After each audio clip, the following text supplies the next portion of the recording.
Eh bien, mes frères et sœurs, que le Seigneur vous bénisse, que le Seigneur vous garde. Alléluia. Aujourd'hui, j'aurais voulu faire une petite vidéo sur les prophètes de l'Ancien Testament et sur les sacrificateurs. Nous savons que la parole de Dieu nous dit, dans Jean 1, 17, que la grâce et la vérité sont venues par le Christ, Jésus. Alléluia.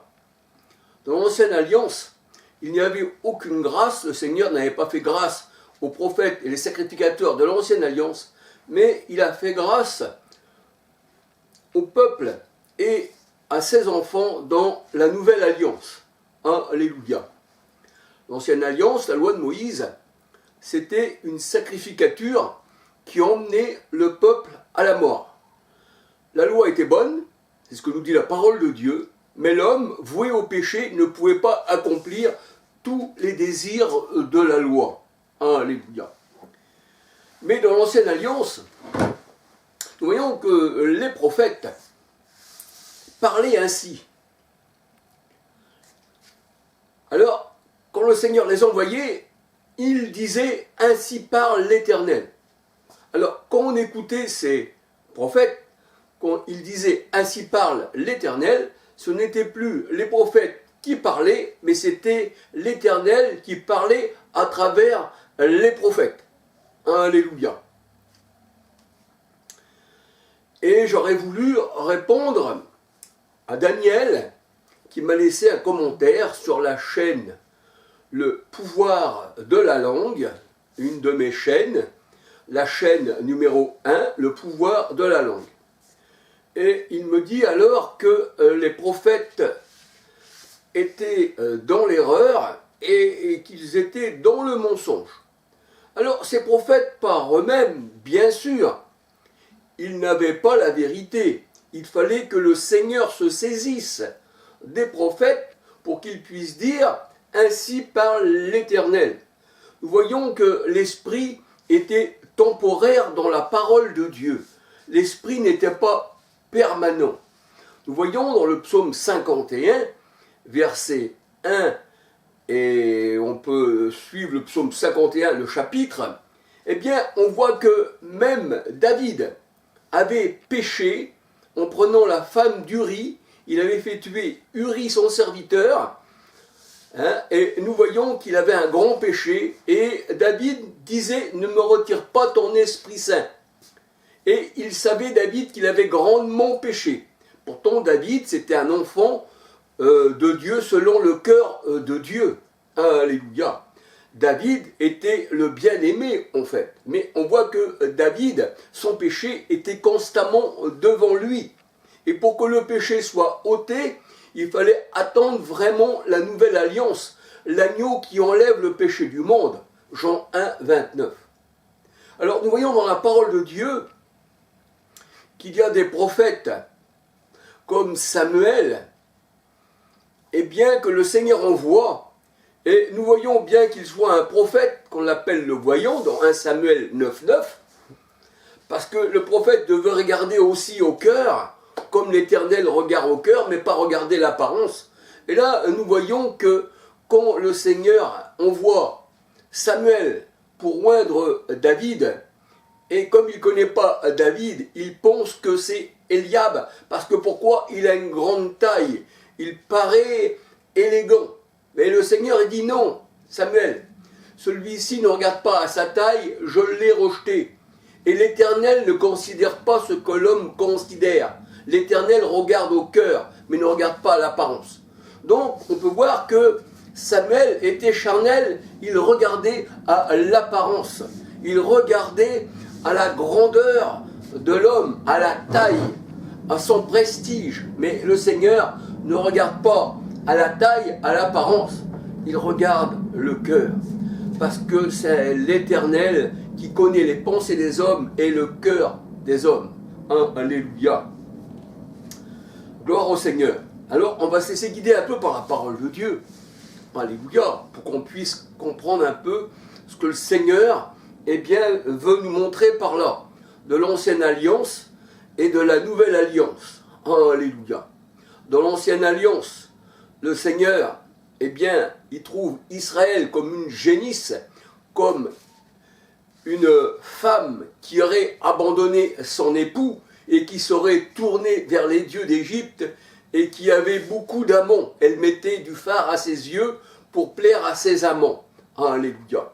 Donc, on voit dans la parole de Dieu que chacun faisait ce qu'il voulait en Israël. Il n'y avait pas de roi en Israël. On voit aussi que les Lévites, les sacrificateurs, eh bien, étaient charnels, puisqu'ils se faisaient prêtres, ils se faisaient sacrificateurs, eh bien, pour des statues, pour les Baals. Et c'est ce que nous voyons dans la parole de Dieu. Donc, on peut dire que les prophètes de l'Ancien Testament, le Seigneur se servait d'eux, alléluia. Mais cependant, ils n'étaient pas dans la vérité. Alléluia. On peut dire que la vérité et la grâce est venue par le Christ Jésus, Jean 1, 17, et la loi, le ministère de la mort était venu par Moïse. La loi était bonne, était sainte, mais elle ne trouvait pas de personne, comment on va dire, de gens qui étaient disposés eh bien, à servir la loi de Moïse qui était écrite sur des tables de pierre. Mais dans Hébreux 8, versets 10 à 13, le Seigneur, eh bien, il met ses lois dans notre cœur. Et Paul dit aussi que lui, il dit de nous que nous sommes une lettre et qu'il a écrit sur nos cœurs, non avec l'encre, mais avec l'esprit du Dieu vivant. Non sur des tables de pierre, mais sur des tables de chair. C'est ce que nous allons dire dans la parole de Dieu. Alléluia.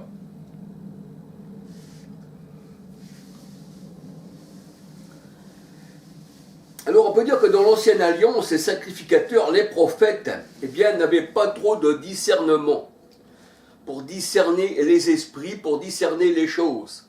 Si le Seigneur ne savait pas saisir d'eux par l'esprit, eh bien, il restait des hommes, parce que l'esprit n'était pas, on va dire, permanent, mais temporaire. Et dans la Nouvelle Alliance, le Seigneur dit, dans, je crois que c'est Jean 14, verset 36, Jean 14, 36, et bien que l'Esprit demeure en nous éternellement. Alléluia. Et nous sommes remplis du Saint-Esprit et nous sommes scellés de l'Esprit Saint. Ce n'était pas le cas dans l'Ancienne Alliance. C'est pour ça qu'il est dit, dans les derniers temps, dit Dieu, je répandrai de mon esprit sur toute chair. Vos filles, vos fils, eh bien je répandrai sur eux mon esprit et ils prophétiseront et ils seront mes serviteurs et mes servantes. Dans Acte 2, versets 1 à 38. Alléluia.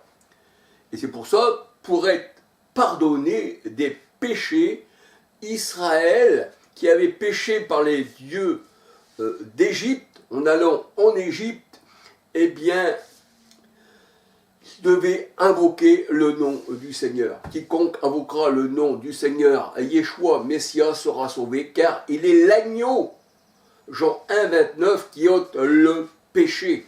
Alléluia. Et c'est pour ça que Jean-Baptiste a présenté l'agneau à Israël pour que son péché puisse être pardonné. C'est pour ça que le baptême de Jean-Baptiste était un baptême de repentance des péchés anciens qu'Israël eh bien, avait, c'est-à-dire sur l'ancienne alliance, avait fait en fait. Ils étaient remplis de péchés. Et le Seigneur disait même aux Juifs qu'il y avait là, si vous ne reconnaissez pas qui je suis, vous mourrez dans vos péchés. Il fallait donc que l'agneau qui ôte les péchés, fallait donc le reconnaître comme celui qui enlève les péchés. Alléluia. Et nous l'avons reconnu, et nous avons été sanctifiés, et nous sommes passés de la mort à la vie. Voici mon fils qui était mort, disait le Seigneur, et il est revenu à la vie. Alléluia. Et le fils qui était mort et qui est revenu à la vie, eh bien, on peut l'attribuer aussi à Israël. à Israël de Dieu, Galates 6,16, parce qu'il y a aussi il y a aussi les Juifs selon la chair, qui ne l'ont pas reçu. 1 Corinthiens 10,18, qu'on appelle les démons. Alléluia. Et la parole de Dieu, elle dit, à tous ceux qui l'ont reçu dans leur cœur, il a donné pouvoir de devenir enfants de Dieu, non nés de la chair, ni de la femme, mais de Dieu. Jean 1, verset 12-13. Car la chair et le sang n'héritent pas du royaume des cieux. 1 Corinthiens 15, verset 50. Alléluia.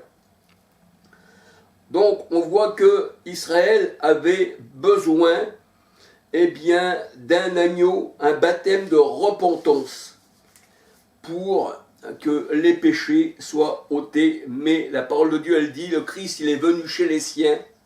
La lumière est venue. Yeshua est la lumière véritable qui éclaire tout homme. Et les ténèbres ne l'ont pas reçu. Et les ténèbres qui ne l'ont pas reçu, c'est ceux qui ont refusé le baptême de Jean. Luc 7, 29, 30. Alléluia. Alors, l'homme de la nouvelle alliance, alléluia, peut discerner les esprits. Dans 1 Jean 4, versets 1 à 6. Discerner les esprits pour savoir s'ils sont de Dieu, ne donnez pas foi à tout esprit, parce qu'il y a des esprits impurs. Alléluia. Des esprits qui n'appartiennent pas au Seigneur. Alléluia.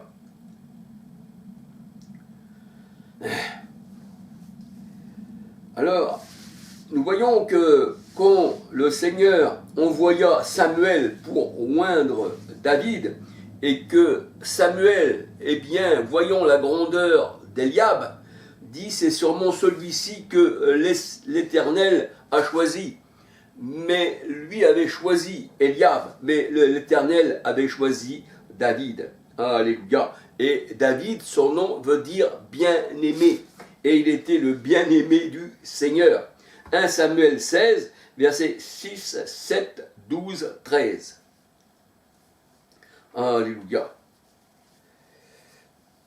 Et nous savons que le Seigneur ne fait pas de favoritisme, car il regarde au cœur. Alléluia. Il regarde au cœur. Il ne fait pas de favoritiste. Il connaît à l'avance les cœurs. Acte 10, verset 34-35. David est appelé l'homme selon le cœur de Dieu. Acte 13, verset 20 à 23. Pourtant, David était pécheur. Psaume 51, verset 1 à 25. 2 Samuel 11, verset 2 à 26. Nous voyons quand il a pris la femme d'Uri, Bethsabée, et quand il a fait tuer Uri. 2 Samuel 12, verset 1 à 25. Alléluia. Alors on peut dire que la pensée des hommes, quand on voit que Samuel il choisit Eliab, le Seigneur il dit que Dieu ne considère pas ce que l'homme considère. Alléluia. Et si nous avons une pensée charnelle, nous n'avons pas la pensée du Christ. Or, la parole de Dieu nous dit, or, nous avons la pensée du Christ. Et c'est spirituellement qu'on juge. Alléluia.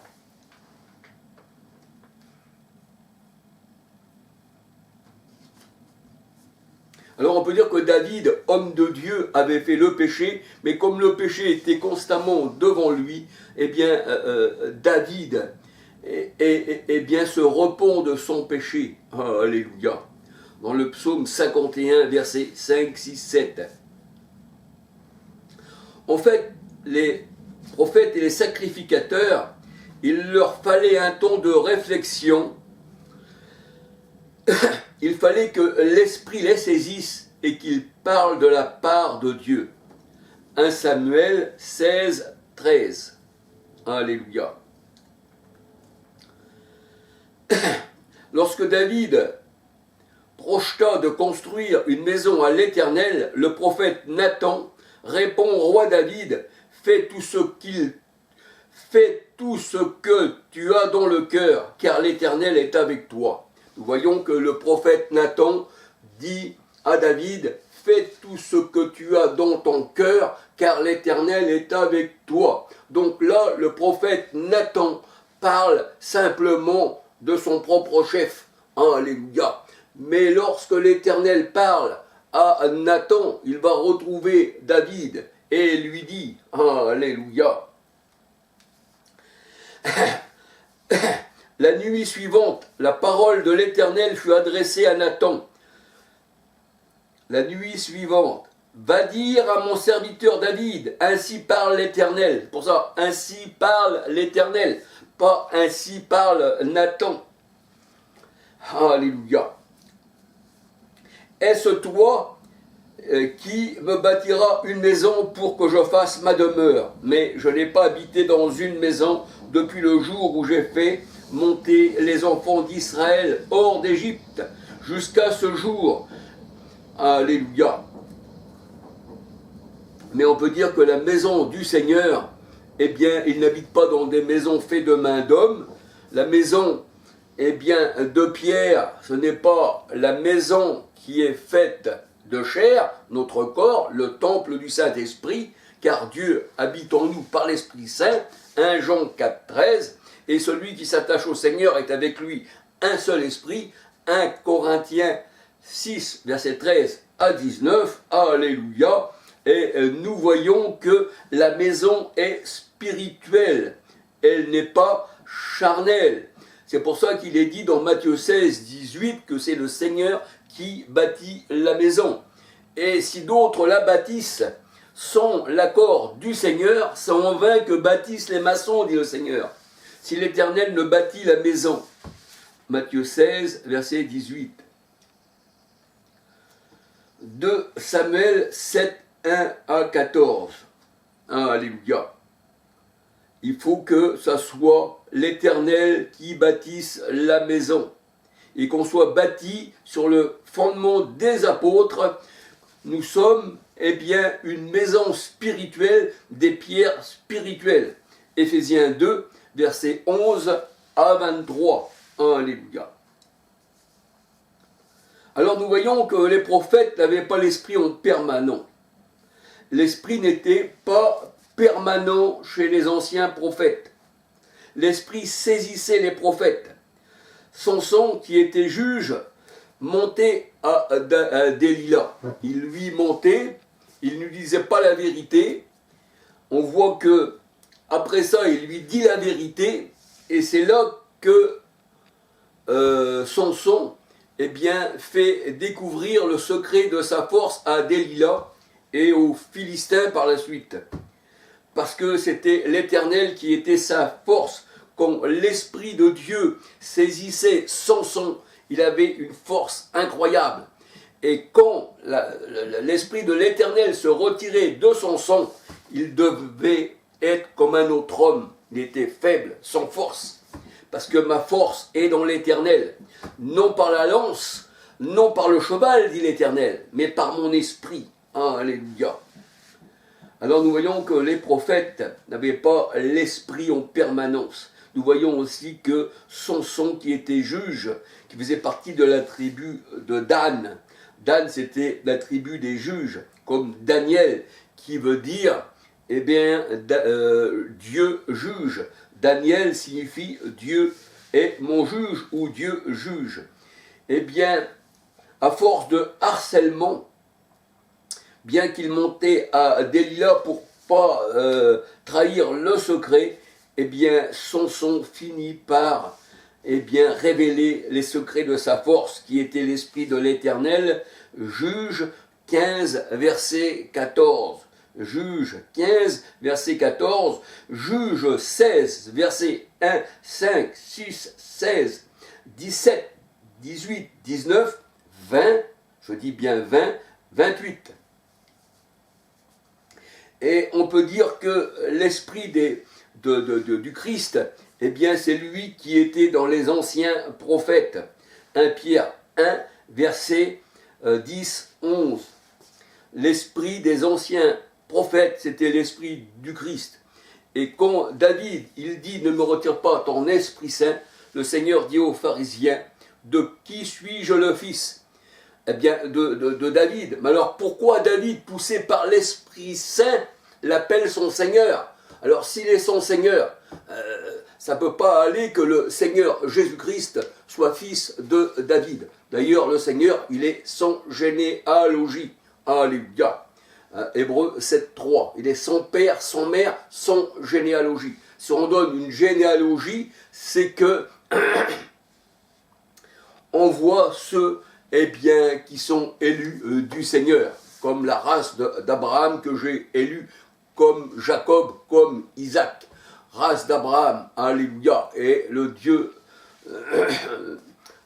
à qui nous appartient est le Dieu d'Abraham, d'Isaac et de Jacob. Alléluia. Donc, à un certain moment, on peut dire qu'il y a une généalogie spirituelle, mais pas une généalogie charnelle. Alléluia.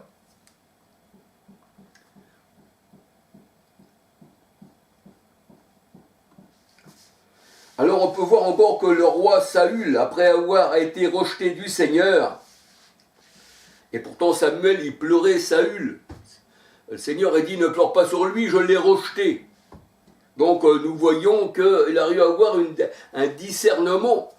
Samuel, en voyant Saül qui faisait des choses qui étaient contraires à la parole de Dieu. Le roi Saül, après avoir été rejeté du Seigneur, l'esprit se sépara du roi Saül, et un mauvais esprit venant de l'Éternel était sur le roi Saül. C'est pour ça que le Seigneur a dit, je leur donne un esprit d'égarement, dans 2 Thessaloniciens 2, 10, 11, alléluia. Un esprit de fornication, un esprit de